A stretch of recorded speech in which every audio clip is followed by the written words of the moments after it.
Accuracy ఉంటుంది. ఇప్పుడు నేను చెప్తున్నాను కదా, నాకు తెలిసిన ఒక ఫ్రెండ్, ఒక మిత్రుడు చేసిన ఆయన 186 వస్తాయని చెప్పారు ఎన్డీఏకి బీహార్లో. 196 కనపడుతుంది అక్కడ ఫిగర్. ఇక్కడ తెలంగాణలో ఆ విధంగా ఎవరు చెప్పలే ఇంత మెజార్టీ కాంగ్రెస్ కి వస్తుందని. ఏ ఎగ్జిట్ పోల్ చెప్పలే. అన్ని 2-3% మెజార్టీ వాళ్ళు 2-3% తోనే అని చెప్పారు. చెప్పినా గానీ విషయం ఏంటంటే వాస్తవానికి జరిగిన ఎన్నిక ఇది. ఇప్పటివరకు మీరు కూడా చాలా ఎన్నికలు చూసింటారు, నేను కూడా 2004 నుండి ఎన్నికలు చూస్తున్నాం, బై ఎలక్షన్ చూసినాం, అన్ని చూసినాం. ఇంత అన్ని సర్వశక్తులు ఒడ్డి సామవేద దండోపాయాలు అన్ని కూడా ఉపయోగించి ప్రభుత్వం అనేది మొత్తం కూడా ఎలక్షన్ కమిషన్ నా మాత్రం అయిపోయింది. హుజురాబాద్ కంటేనా? హుజురాబాద్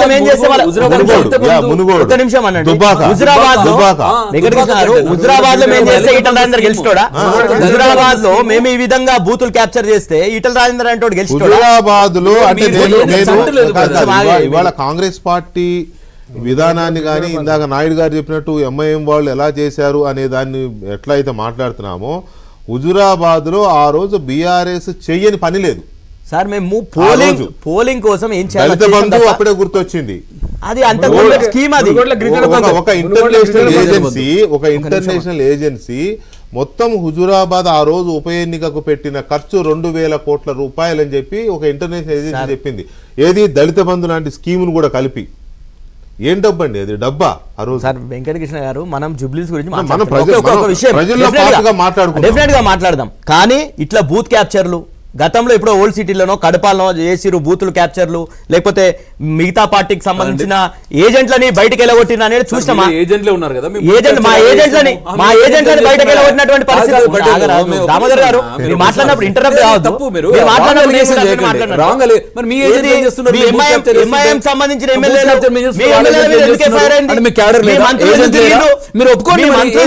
మీ మంత్రులు ఎందుకు తిరిగిర్రు?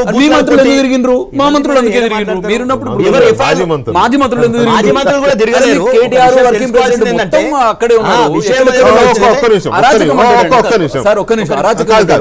మధ్యలో ఆయన ఉన్నారు కదా నాయుడు గారు. నిజంగానే వీళ్ళు ఆరోపిస్తున్నట్టుగా, బీఆర్ఎస్ ఆరోపిస్తున్నట్టుగా బూత్ క్యాప్చరింగ్ ఇది జరిగిందా? ఏజెంట్ ని బయటికి వెళ్ళగొట్టడం జరిగిందా? లేదా మీ దాంట్లో కూడా ఉన్నారులే అబ్బా వాళ్ళు. కేటీఆర్ గారు 9 అని చెప్పినాడు, టీడీపీ వాళ్ళు మాకే ఓట్లు వేస్తారని. మరి అందుకని రామాయణం గురించి చెప్పడానికి ఒక షార్ట్ ఫామ్ ఉంది, కట్టే కొట్టే తెచ్చే. అదే విధానంగా నేను జూబ్లీ హిల్స్ లో జరిగిన ఎలక్షన్స్ గురించి వివరంగా చెప్తా. ఒకటేంటంటే ఓటర్ తరఫు నుంచి అయితే ఇది నాన్ సీరియస్ ఎలక్షన్, ఇది బైపోల్, దీంతో స్టేట్ మీద ఎఫెక్ట్ అయ్యేది లేదనేది వాళ్ళకి ఒకటి అర్థమైంది ఓటర్లకి.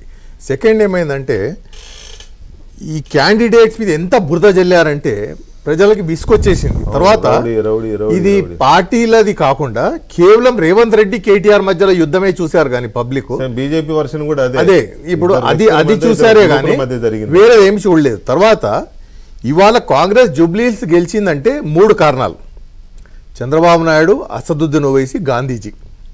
అదే చంద్రబాబు నాయుడు, అసదుద్దీన్ ఓవైసీ, గాంధీజీ, మహాత్మా గాంధీ. ఏంటంటే రూపాయి నోట్. ఎగ్జాక్ట్లీ చంద్రబాబు నాయుడు గారి ఓట్ బ్యాంక్ కాంగ్రెస్ కే పడింది, అసదుద్దీన్ ఓవైసీ ఓట్ బ్యాంక్ కూడా కాంగ్రెస్ కే పడింది. తర్వాత కాంగ్రెస్ వాళ్ళు పంచిన డబ్బు ప్రభావం చూపించింది. ఒకవేళ మీరు అన్నదే నిజమైతే నాకున్న అబ్జర్వేషన్ ప్రకారం తెలుగుదేశం ఓటు బ్యాంక్ ఒక 20,000 ఉంటుంది జూబ్లీ హిల్స్ లో. లేదండి, ఇంకెక్కువే ఉన్నాయి.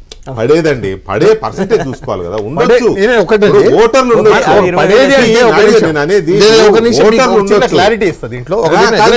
మీరు చెప్పండి కానీ ఓటర్లు ఉండొచ్చు. క్యాండిడేట్ ఉంటే ఎన్ని ఓట్లు పడతాయి, అది వేరు. క్యాండిడేట్ లేకుంటే పార్టీ తరఫున ఎన్ని ఓట్లు పడతాయని క్యాల్కులేట్ చేయాల్సింది. నేను అనేది ఏంటంటే ఓటర్లు ఉండవచ్చు,